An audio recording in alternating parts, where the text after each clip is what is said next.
दोस्तों नमस्कार, मेरा नाम रविकांत भारती है। माधवी लता जो नकली तीर बना के और ऐसे कर रही थी और मस्जिद की तरफ इशारा कर रही थी, उस पे असदुद्दीन ओवैसी साहब का जवाब आया है और वह बोल रहे हैं कि तुम जो है हम पे तीर मारो, हम तुम पे फूल बरसाएंगे, तुम नफरत फैलाओ और हम मोहब्बत फैलाएंगे।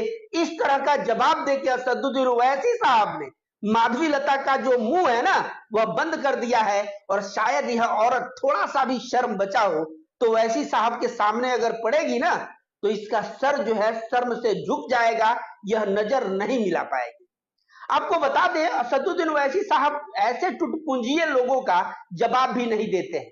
वो सोचते हैं कि यह कुकुर मुत्ते की तरह लोग हैं, नफरत फैलाना इसका काम है। और घटनाओं पे असदुद्दीन ओवैसी साहब कुकुर बिलार को, जिसको हम लोग भोजपुरी में बोलते हैं, और जवाब नहीं देते हैं। वो सोचते हैं कि कुकुर बिलार को हम जवाब न दें। लेकिन असदुद्दीन ओवैसी साहब इस बार जवाब क्यों दिए, जरा इस पे विचार करिए।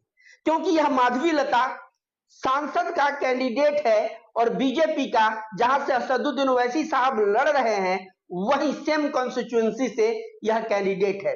भले ही अलग बात है कि कभी इस द्वार पे जाके भीख मांग रही है, कभी उस द्वार पे वोट का भीख मांग रही है और लोग पत्ता ही नहीं दे रहे हैं, दुत्कार के भगा दे रहे हैं, ये अलग बात है।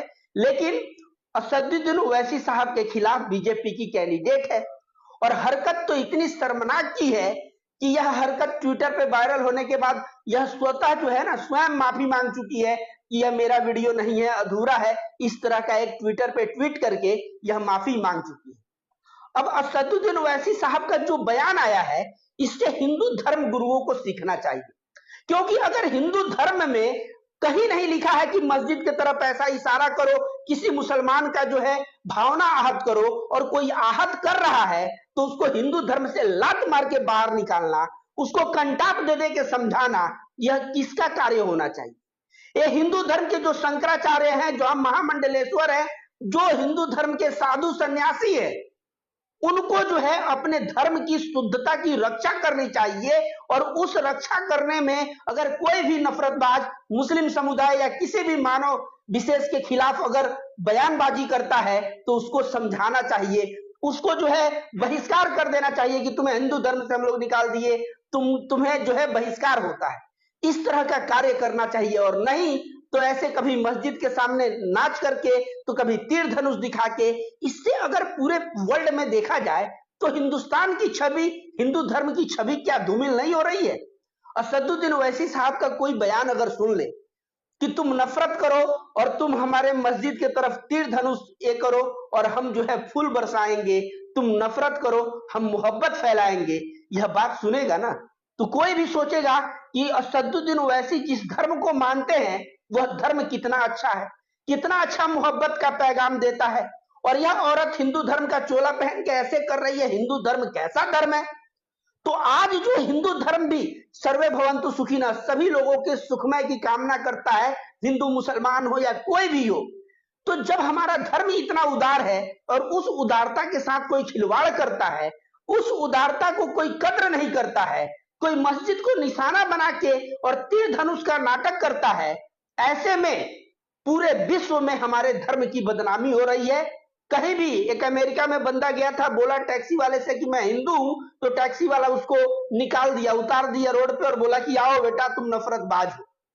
तो हमारे जैसे जो शुद्ध हिंदू हैं, जो हमारा धर्म के ग्रंथ के मूल्यों पे चलते हैं, शंकराचार्य जी जैसे जो हिंदू हैं, उनके मानने वाले जो हिंदू हैं, हमारे असली साधु संत जो मोक्ष को उपलब्ध हैं, उनके मार्ग पे चलने वाले जो हिंदू हैं, जो हमेशा प्रार्थना करते हैं कि दसों दिशाओं के प्राणी सुख में रहें, मैं सुख में रहूं, यह हिंदू धर्म के वसूल पे चलने वाले लोगों को अगर कोई नफरत की दृष्टि से देखता है, और जिसका कारण माधवी लता जैसे कुछ नफरतबाज हैं, तो ऐसे लोगों को माधवी लता को बैठा के एक बार समझाना चाहिए कि नहीं, समझाना चाहिए।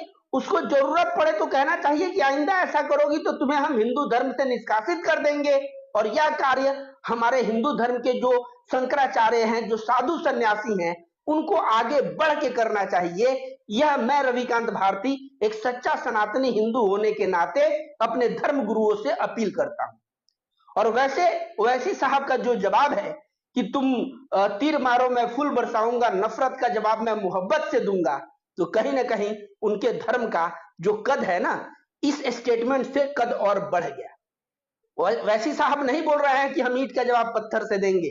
शायद ऐसा बोलते तो लोग सोचते कि यह जो है कैसा धर्म है, लेकिन उन्होंने कहा कि हम फूलों से देंगे, नफरत का जवाब मोहब्बत से देंगे, और पूरे विश्व में जो यह बात सुनेगा वह कद्र करेगा, और यह जिस धर्म को मानते हैं उस धर्म के प्रति भी उसका सम्मान बढ़ेगा। और हमारा हिंदू धर्म भी बहुत ही अच्छा धर्म है, उदार धर्म है, लेकिन चंद नफरतबाजों की वजह से यह बदनाम हो रहा है।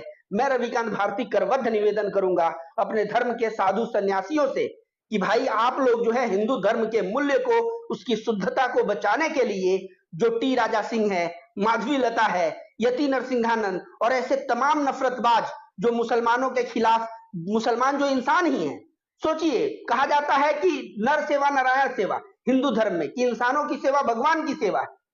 जो इंसान है और उनके खिलाफ किस तरह आए दिन अनर्गल बात बोल के समाज में नफरत फैलाने का कार्य करते हैं, हमारे हिंदू धर्म को बदनाम करने का कार्य करते हैं, उनको सीधा करने का जो है, मैं बोलता हूं कि शंकराचार्य और जितने भी जूना अखड़ा है ये लोग थोड़ा संज्ञान ले और इन सबको सुधारें, और नहीं तो पूरे विश्व पटल पे हम विश्व गुरु थे, लेकिन कुछ साल और बीत जाएगा तो शायद हिंदू धर्म को पूरे विश्व पटल पे ऐसा देखे जाने लगेगा कि शायद, और वह चंद नफरतबाजों की वजह से। इसलिए जो सच्चे सनातनी हैं, हमारे शंकराचार्य हैं, इन लोगों को आगे बढ़ के ऐसे नफरतबाजों के खिलाफ उचित कार्रवाई करनी चाहिए। माधवी लता, तुमको माफी मांग के कैसा लगा? मजा आया कि नहीं आया?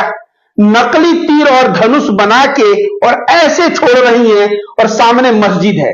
कहीं ना कहीं यह टी राजा सिंह की बहन बनने का इनको शौक था, और मुसलमान भावना को आहत करने के लिए इस तरह का यह कांड कर रही थी। इस शर्मनाक हरकत के बाद इतना ज्यादा ट्विटर पे वायरल हुआ वीडियो, इनको घुटने पे आना पड़ा, और यह भी माफीनामा लिख रही है। यह कह रही है कि वीडियो अधूरा है, मैंने ऐसा नहीं किया, भावना आहत नहीं किया, माफी चाहती हूं, और उसमें माफी मांगती हुई नजर आ रही है, जो ऐसे तीर धनुष पकड़ के, भी नकली तीर धनुष, और ऐसे करके सामने मस्जिद को दिखा रही है। वैसे बता दूं, यह बीजेपी एमपी की कैंडिडेट है, और किसके सामने? असदुद्दीन ओवैसी के सामने। ओवैसी साहब 2004 से यह सीट लगातार जीतते आ रहे हैं, और उनके पिता 1989 से 89 से यह सीट लगातार जीतते आए हैं। वहां से एक कैंडिडेट है और चाह रही है कि इस तरह हम कर देंगे तो फेमस हो जाएंगे, मुसलमान भावना आहत हो जाएगा, टी राजा सिंह की तरह हमारा भी एक ब्रांड बन जाएगा। लेकिन हुआ क्या? हुआ ऐसा कि इनको सामने आके ट्वीट करके माफी मांगना पड़ रहा है। इसलिए मैं कहता हूं कि माफी वीर के रास्ते पे मत चलो, और नहीं तो ऐसे माफी मांगना पड़ेगा। भारत जो है संविधान का देश है, संविधान के पथ पे चलो, सभी धर्म समान। तो मस्जिद के सामने डीजे बजाने में लग गए, नारे लगाने में लग गए, मस्जिद के ऊपर चढ़ के नाच करने में लग गए, और यहां 50 अब्दुल सिविल सेवा परीक्षा में उत्तीर्ण हो गए, पास हो गए। अब इसे तुम लोग क्या कहोगे? यूपीएससी जिहाद। और तुम जो है घंटा ही डुलाते रह गए, क्योंकि तुम लोगों को तो भाई मस्जिद के सामने उपद्रव करना है, और उपद्रव करने वाले लोग भी भला यूपीएससी क्रैक करते हैं। आज जो अब्दुल यूपीएससी क्रैक करके अधिकारी बनेगा ना, तो जाओगे तो उसके सामने जी हजूरी करोगे, और जाओगे तो आएगा तुम्हारे गांव में तो बोलेगे कि डीएम साहिबा या डीएम साहब आ रहे हैं।